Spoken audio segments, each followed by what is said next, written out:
Bien, nouveau plateau dans cette journée au cœur même du salon de la création reprise d'entreprise, avec un sujet qu'il ne fallait pas éluder, qui est important, qui est celui de la reprise d'une entreprise. On parle bien entendu beaucoup de la création, mais il faut savoir aussi que pour créer une activité, il est aussi possible de s'intéresser aux entreprises qui sont à reprendre, qui sont à céder. Et donc voilà, c'est la question de ce plateau. Est-ce qu'il est plus intéressant, plus difficile de reprendre une entreprise plutôt que de la créer ex nihilo? Alors, pour parler de ce sujet, trois invités, trois experts, entre guillemets. À ma droite, Dominique Legrand-Borbeau, bonjour. Alors, vous êtes, prenez le micro, madame, vous êtes conseillère transmission à la CCI. J'imagine que vous devez voir beaucoup de projets. Vous nous en direz deux mots tout à l'heure. Chaque année, à peu près combien de reprises? Vous avez une idée? On sait à peu près, il y a des statistiques? On fait la différence entre la reprise de PME-PMI et Oui. la reprise de commerce. Ah, Et d'accord. la difficulté, donc à votre question, je vais répondre par une difficulté.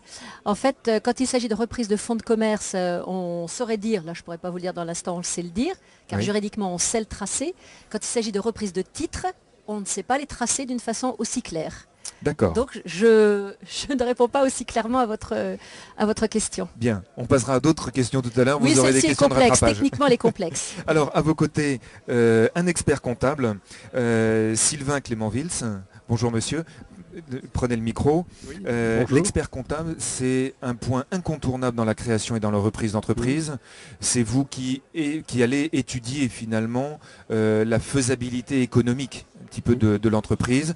Vous nous direz tout à l'heure s'il est plus difficile, moins difficile ou plus risqué, entre guillemets, de reprendre une entreprise.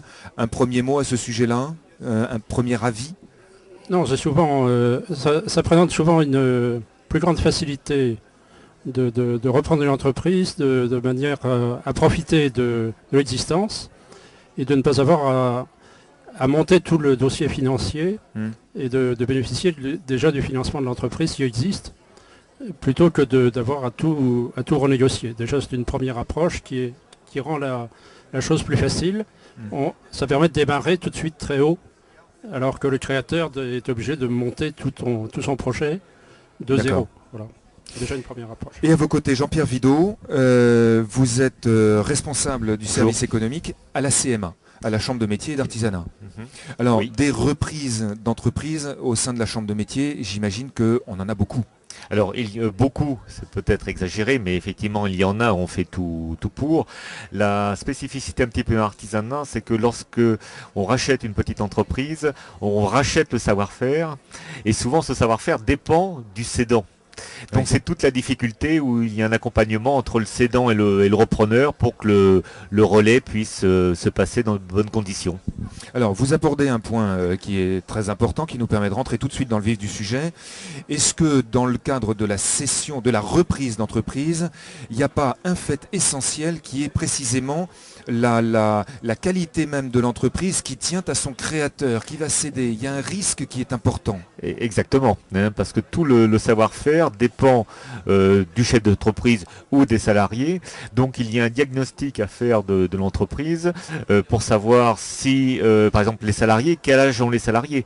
Selon qu'ils ont entre 25 ou 60 ans, c'est pas la même chose que s'ils ont tous entre 55 et 60. Parce qu'on sait à ce moment que le savoir-faire va disparaître rapidement.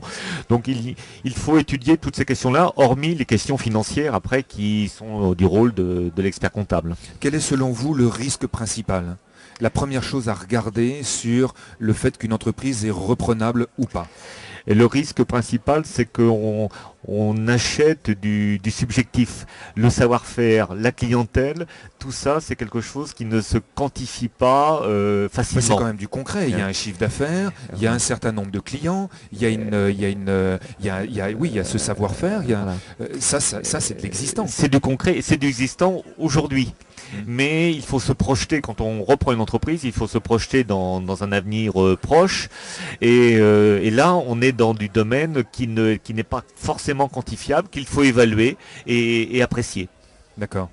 Monsieur l'expert comptable, financièrement parlant, est-ce qu'il est plus à la lueur de ce que vous avez déjà vu, des dossiers que vous avez étudiés, voire accompagnés, est-ce qu'il y a une part de risque qui vous semble plus importante ou pas dans la reprise? Et faut-il mettre en général plus d'argent? Est-ce que c'est plus cher d'acheter une entreprise déjà existante ou de la créer soi-même? Je sens que vous allez me faire une réponse de Normand en me disant ça dépend. Peut-être, oui, ça dépend un petit peu. Ça dépend peut-être oui, ça dépend un petit peu, mais ça dépend aussi de l'envie qu'a ou de la capacité qu'a le repreneur de partir d'un projet qu'il va monter lui-même ou de reprendre une entreprise. Reprendre une entreprise, il faut avoir la capacité de prendre tout de suite un outil avec beaucoup de monde, avec beaucoup d'outils, avec beaucoup une capacité financière ou humaine? Humaine Ouais. principalement. Humaine principalement, parce que financièrement, les équilibres sont à peu près les mêmes. Bon, ils sont pas forcément sur le même nombre de zéros, mais en fait, un peu quel que soit le volume d'argent mis en jeu, ça demande les mêmes. C'est pas plus difficile de faire un petit projet qu'un gros projet. C'est plus le personnage qui est un peu différent. Donc une fois encore, la finance ne fait pas tout. Non, du tout.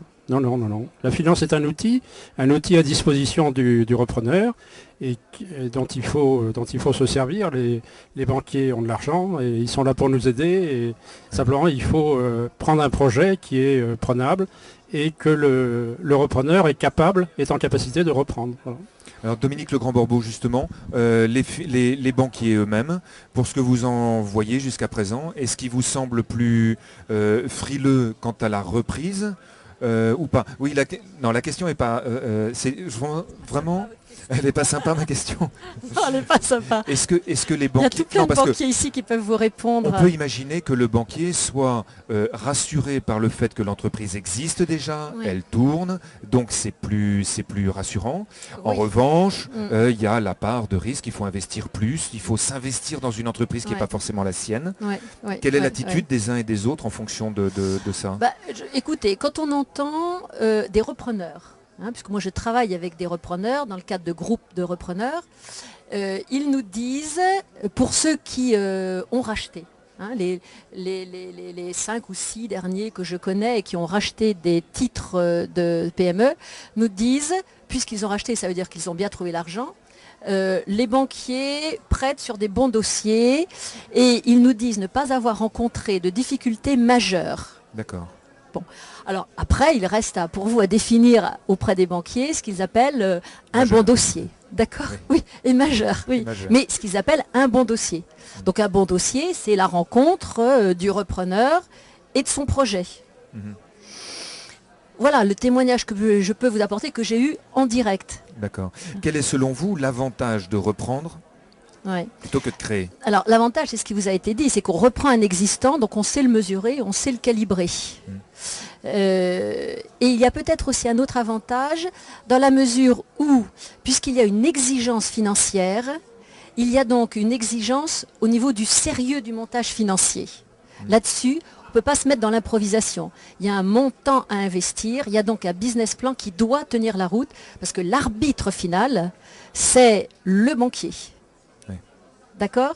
Et puis derrière, éventuellement, la CIAJ, OSEO, s'il y a une garantie de l'emprunt. Donc ça, c'est le côté qui peut être sécurisant, parce que comme on prend un existant, il faut savoir le financer et on doit donc répondre aux exigences du financement. D'accord. Alors, vouloir reprendre une entreprise, c'est une chose, encore faut-il la trouver. Comment fait-on pour chercher une entreprise? Il y a des outils pour ça. Oui. Il y a notamment chercher... Transcommerce, Transartisanat. Et PMI Contact, et puis d'autres bases de données. Le premier moyen de trouver une entreprise, c'est le bouche à oreille. Oui. Très souvent, ce que je dis aux repreneurs, et là on en a vu beaucoup, c'est d'abord de regarder, c'est de travailler leur environnement. C'est dans leur environnement qu'ils peuvent trouver ou bien directement la boîte à reprendre, ou bien la personne qui les présentera à un chef d'entreprise éventuellement cédant. Donc c'est le bouche à oreille. Et vous, CCI, vous avez un service dédié à ça? Alors absolument, oui. J'ai un service, c'est Donc, une personne, un quart. Voilà. Voilà. Donc on peut venir toquer à la porte de la CCI, Oui. de la CMA également, on va le dire. Bien sûr. Puisque nous avons un outil commun qui est Transcommerce, Transartisanat, pour trouver soit du commerce, soit des affaires artisanales. Transcommerce, Et puis, Transartisanat, c'est un journal? C'est un site, c'est d'abord un site internet pour lequel nous avons un partenariat très fort avec la région Centre. Oui. Et c'est ensuite des outils pédagogiques téléchargeables sur le site internet. Et puis c'est un bulletin qui sort tous les 2 mois, bien entendu, que nous diffusons. Et Transcommerce Transartisanat, c'est aussi très important, un réseau de partenaires avec les professionnels de la transmission de fonds de commerce, que sont les agents immobiliers et les notaires. D'accord. Et puis l'autre outil pour trouver des PME, c'est PMI Contact, que l'on peut trouver sur pmicontact.net. Alors, le site internet, est-ce que vous y souscrivez? Est-ce que on peut acheter une entreprise sur internet comme on achèterait un autre produit? Sûrement pas. À la CMA, quel est votre avis? Non, Internet est juste un moyen pour savoir, mise en contact. Voilà, de mise en contact. C'est un moyen supplémentaire qui est assez fantastique parce que on peut le mettre à jour très rapidement, mais c'est juste un moyen. Après, ça n'empêche pas le contact avec le repreneur, entre le repreneur et le cédant, et la discussion qui est inévitable. On ne peut pas acheter une entreprise sur Internet. Il y a déjà longtemps, je sais que les artisans se plaignent, entre guillemets, que trop d'entreprises sont laissées à l'abandon, faute de repreneurs, faute que les gérants des entreprises ne se préoccupent pas de la succession. Alors ça veut dire qu'il y a beaucoup d'occasions, il y a beaucoup d'opportunités. Alors on a tout un travail en commun avec la CCI où l'on fait des réunions à destination des personnes de plus de 50 ans. Oui. 50, 55 ans, avec des professionnels de la transmission que sont les experts comptables, les notaires, pour les aider à se poser les bonnes questions sur la transmission, de dire je vais transmettre dans quelques années, qu'est-ce que je dois faire avant pour pouvoir transmettre mon entreprise dans des bonnes conditions. On pourrait le comparer un petit peu à une voiture, c'est remettre la voiture en état pour pouvoir la vendre. Bien l'entreprise, si on veut la vendre, il faut qu'elle soit en état. Il faut qu'elle soit aux normes, il faut que les machines soient aux normes, il faut que les locaux soient également agréables, soient fonctionnels. Donc il y a une réflexion à avoir. Et dans votre service, comme à la CCI, qui est dédié à cette transmission, est-ce qu'au moment où quelqu'un vient vous voir en vous disant « je transmets mon entreprise », est-ce que vous-même, vous portez un œil d'expert sur cette entreprise avant de la mettre en vente? Alors, on fait un diagnostic de l'entreprise, on dit à la personne ce qui peut ne pas aller, mais on n'intervient pas plus, et on n'intervient par exemple surtout pas dans le prix de vente. Sinon, ce serait un droit d'ingérence. Voilà, on n'évalue pas, on dit au chef d'entreprise, bien voilà, vous avez ça et ça qui ne va pas pour vendre votre entreprise. D'accord. En ce qui concerne le prix, on n'intervient pas, on laisse ce travail là aux professionnels. Alors, Sylvain Clément-Vils, justement, est-ce que c'est vous, expert comptable, qui êtes amené systématiquement à établir la valeur financière du rachat de l'entreprise? Oui, tout à fait, ça c'est notre travail. Sur quelle base? Sur le chiffre d'affaires, sur le nombre de personnel? Ça peut être... non, c'est essentiellement sur l'activité, le profit généré, sur le profit qui peut être généré, mais c'est surtout sur ce qui existe. Et, mais ce sont des éléments factuels. Pardon ? Une entreprise, ce sont des éléments factuels ou est-ce que c'est subjectif? Ah non, c'est pas subjectif. Non, c'est plutôt l'acheteur qui peut lui avoir un raisonnement subjectif sur le prix qu'il est susceptible de payer compte tenu de ce qu'il veut faire de l'entreprise dans l'avenir, mais celui qui vend, le prix va être plutôt objectif par rapport à...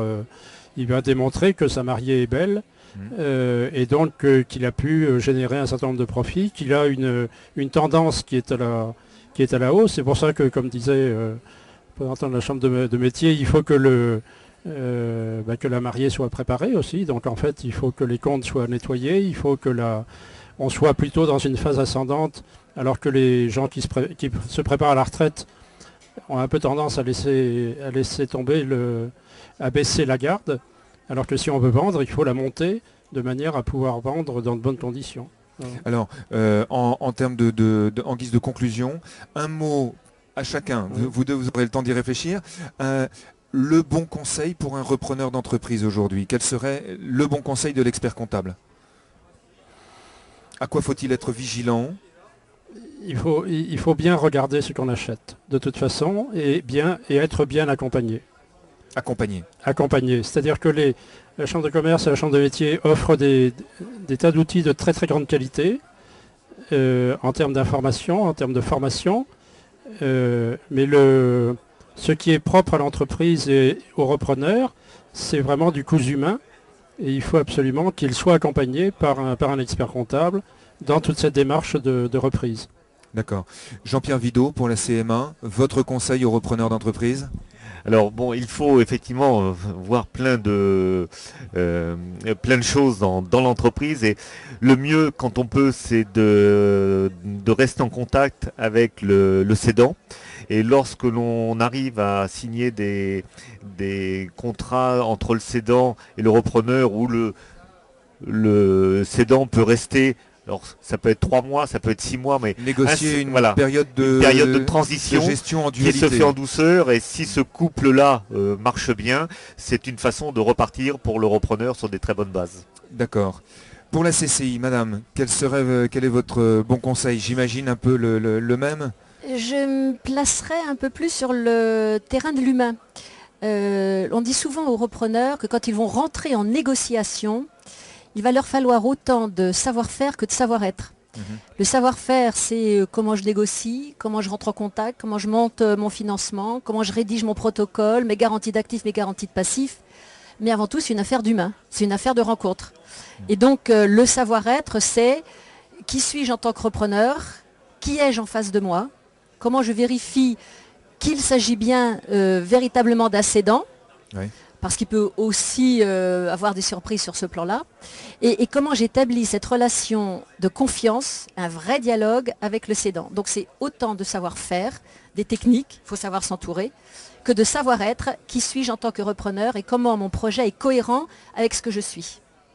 Merci beaucoup pour ces bons conseils. Merci à tous les trois, aux experts comptables, à la Chambre de métier, à la CCI. Donc un sujet important. N'hésitez pas, pourquoi pas, penser à reprendre une entreprise. Il y a beaucoup de très beaux produits en France et on ne le dit pas assez. Il y a beaucoup d'entreprises qui meurent faute d'avoir préparé leur reprise. Donc pensez-y également. Poussez la porte de la CCI et de la CMA. À bientôt, portez-vous bien.